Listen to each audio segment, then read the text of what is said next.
Halo teman-teman sekalian, dimanapun kalian berada, dan salam cerdas. Pada video kali ini kita akan membahas tentang The Foundation of Human Resource Management, atau dikenal dengan Fondasi Manajemen Sumber Daya Manusia.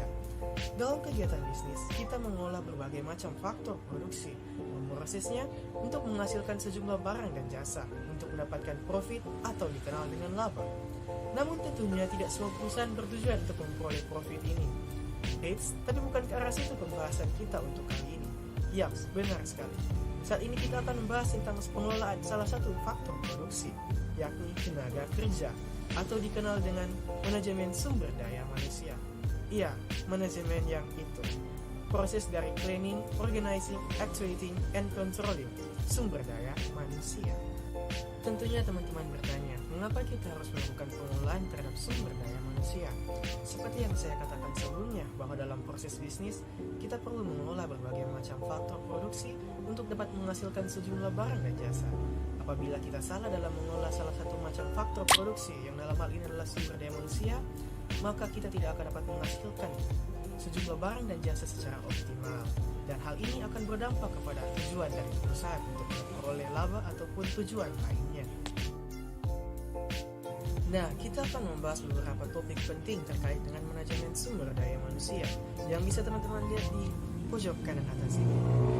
Ada di HR planning process, staffing the organization, developing the workforce, compensation and benefits, the legal context of RSM, new challenges in the challenging workplace, dealing with organized labor, and collective bargaining. Oh ya, jangan lupa untuk like, comment, share, dan subscribe video ini untuk membangun generasi yang lebih cerdas. Mari kita lanjut ke pembahasan. The Human Resource Planning Process and Staffing the Organizations. Saat ini kita akan mencari tahu apa itu proses perencanaan pengorganisasian sumber daya manusia. The Human Resource Planning Process sendiri berarti proses berkelanjutan perencanaan sistematis untuk mencapai penggunaan optimal aset organisasi yang paling berharga, yaitu karyawan. Sedangkan prosesnya terdiri dari job analysis, forecasting human resource demand and supply, dan yang terakhir yaitu matching human resource demand and supply.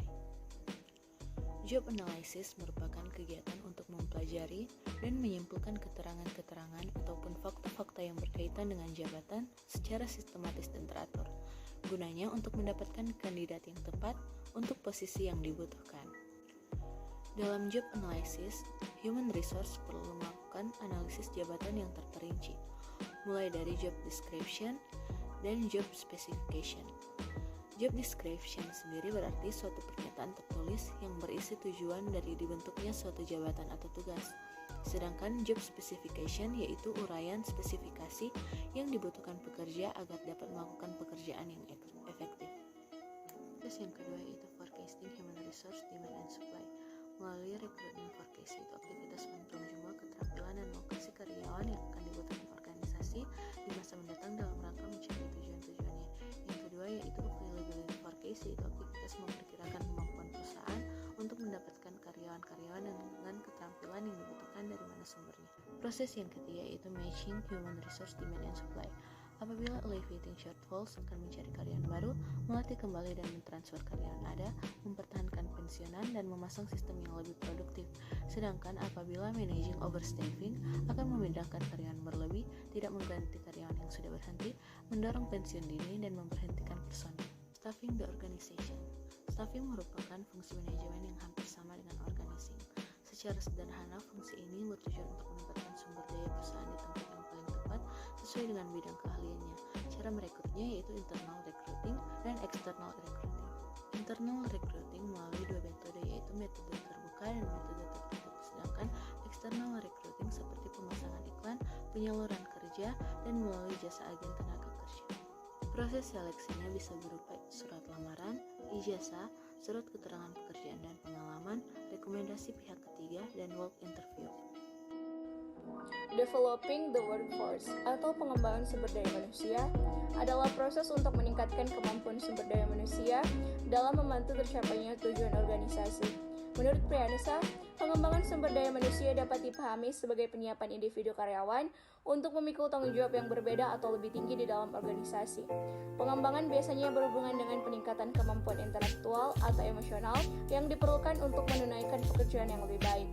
Pengembangan sumber daya manusia merupakan sebuah bagian dari sistem manajemen sumber daya manusia. Di dalamnya termasuk pelatihan dan pengembangan karir, dan program serta proses dari pengembangan organisasi. Pengembangan sumber daya manusia dalam organisasi memiliki banyak tujuan, baik secara internal maupun eksternal. Tujuan pengembangan sumber daya manusia secara internal. Yang pertama, meningkatkan produktivitas kerja. Yang kedua, meningkatkan efisiensi organisasi. Yang ketiga, meningkatkan efektivitas organisasi. Dan secara eksternal, yaitu mampu memenuhi kebutuhan atau tuntutan pelanggan. Yang kedua, mampu menghadapi persaingan bisnis, dan yang ketiga adalah mampu menghadapi persaingan dalam tingkat global. Kompensasi dan tunjangan mengacu pada gaji dan manfaat moneter dan non-moneter lainnya yang diberikan oleh perusahaan kepada karyawannya. Kompensasi dan tunjangan merupakan aspek penting dari HRM karena membantu menjaga motivasi tenaga kerja.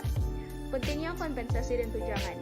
Perusahaan mempekerjakan orang secara individu untuk mencapai tujuan organisasi mereka, dan orang bergabung dengan perusahaan untuk mendapatkan uang dan membangun karir mereka. Terlepas dari reputasi perusahaan dan profil pekerjaan, uang yang ditawarkan sebagai gaji sangat penting dalam menarik orang untuk bekerja di organisasi. Semakin banyak kompensasi dan manfaat yang ditawarkan kepada karyawan, semakin tinggi loyalitas dan motivasi untuk bekerja dengan baik. Namun, perusahaan yang menawarkan gaji lebih rendah dapat lihat tingkat pergantian karyawan yang tinggi dan produktivitas karyawan yang lebih rendah. Semua faktor ini membantu dalam menjadikan kompensasi dan tunjangan sebagai faktor penting dalam mengelola tenaga kerja.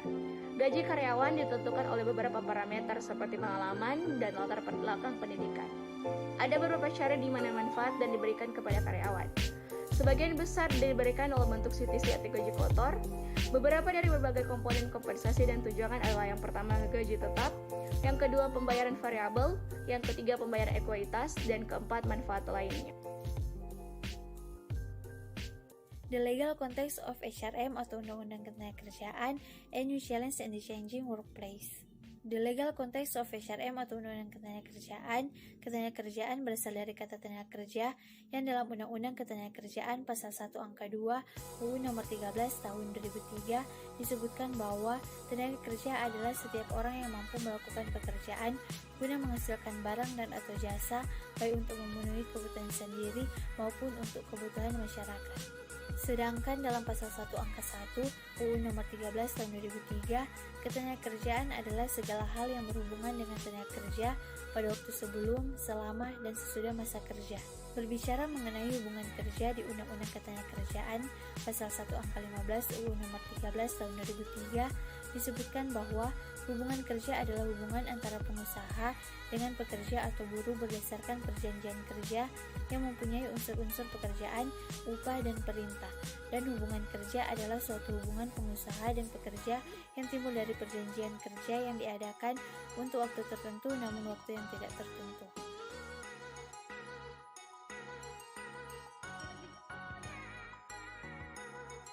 Ketentuan perjanjian kerja yang berdasarkan dalam Pasal 1320 KUHP. 1. Kesepakatan mereka yang mengikatkan dirinya. 2. Kecakapan untuk membuat suatu perikatan. 3. Suatu pokok persoalan tertentu. 4. Suatu sebab yang tidak dilarang. 5. Hubungan kerja.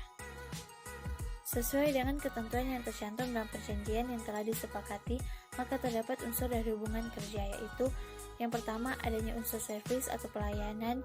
Yang kedua, adanya unsur time atau waktu. Dan yang ketiga atau yang terakhir, adanya unsur pay atau upah. New Challenge in the Changing Workplace. Untuk merespon perubahan secara positif ada beberapa strategi. 1. Artikan dan akui apa yang sudah berakhir dan apa yang belum. 2. Lihat hal positif yang mungkin tidak kelihatan kasat mata saat ini. 3. Lompat masuk ke gerbong perubahan itu lebih awal. 4. Perlengkapi diri dengan keahlian dan pengetahuan baru. Dan yang kelima, berbagi dengan kolega. Organisasi labor. Tenaga kerja terorganisir adalah perkumpulan pekerja yang dipersatukan sebagai entitas tunggal yang representatif untuk meningkatkan status ekonomi dan kondisi kerja karyawan melalui perundingan bersama dengan manajemen perusahaan. Biasa disebut serikat pekerja. Tenaga kerja atau organizer adalah asosiasi yang melakukan perundingan bersama untuk meningkatkan status ekonomi dan kondisi kerja pekerja. Di kebanyakan negara, proses pembentukan serikat diatur oleh badan pemerintah seperti Badan Hubungan Perburuhan Nasional di Amerika Serikat. Untuk membentuk serikat biasanya perlu mengumpulkan sejumlah tanda tangan dan kemudian mendapatkan persetujuan dari sebagian besar karyawan. Keuntungan, agar ada perlakuan adil bagi pekerja. Kerugian, anggota sering didenda dan diskors tanpa proses yang tepat. Collective bargaining, perundingan bersama atau perundingan kolektif adalah proses negosiasi antara pengusaha dan sekelompok pekerja bertujuan untuk mengatur perjanjian gaji, kondisi kerja, tunjangan, dan aspek lain dari kompensasi pekerja serta hak-hak pekerja. Kesepakatan bersama berfungsi sebagai kontrak kerja antara pengusaha dengan satu dan beberapa serikat. Hasil negosiasinya berupa Collective Bargaining Agreement atau CBA dan Collective Employment Agreement. Ada 3 jenis perundingan kolektif. Yang pertama, distributed. Yang kedua, integratif. Yang ketiga, konsensi. Menurut Invasi, proses perundingan kolektif yang pertama, prenegosiasi. 2. Memilih perundingan. 3. Menyusun strategi perunding. 4. Menggunakan taktik terbaik. Menurut Filippo, pemogokan adalah tindakan sementara secara bersama-sama untuk memperoleh kelonggaran lebih besar daripada perundingan. Evaluasi MSDM, audit MSDM, indeks personal, tingkat efisiensi, biaya rekrumen, pelayanan, reaksi konsumen, analitis eksperimental dan analisis cost atau benefit, kuantitatif atau kualitatif, hasil akhir atau kriteria, benchmarking atau mengapa bersaing lebih baik. Menurut Invasi, perputaran pekerja dapat dihindarkan sama dengan pengunduran diri dikurang berhenti tak dapat dihindarkan bagi rata-rata angkatan kerja dikali 100%. Ketidakhadiran sama dengan total jam kerja tidak hadir dibagi jam kerja total dikali 100%. Manajemen disabilitas adalah proses manajemen untuk menghindarkan kekurangan pasokan ketenaga kerja dengan menahan orang dalam. Ya, sekian dulu pembahasan dari kami terkait The Foundation of Human Resource Management. Jangan lupa like, komen, dan subscribe video ini. Terima kasih dan salam cerdas.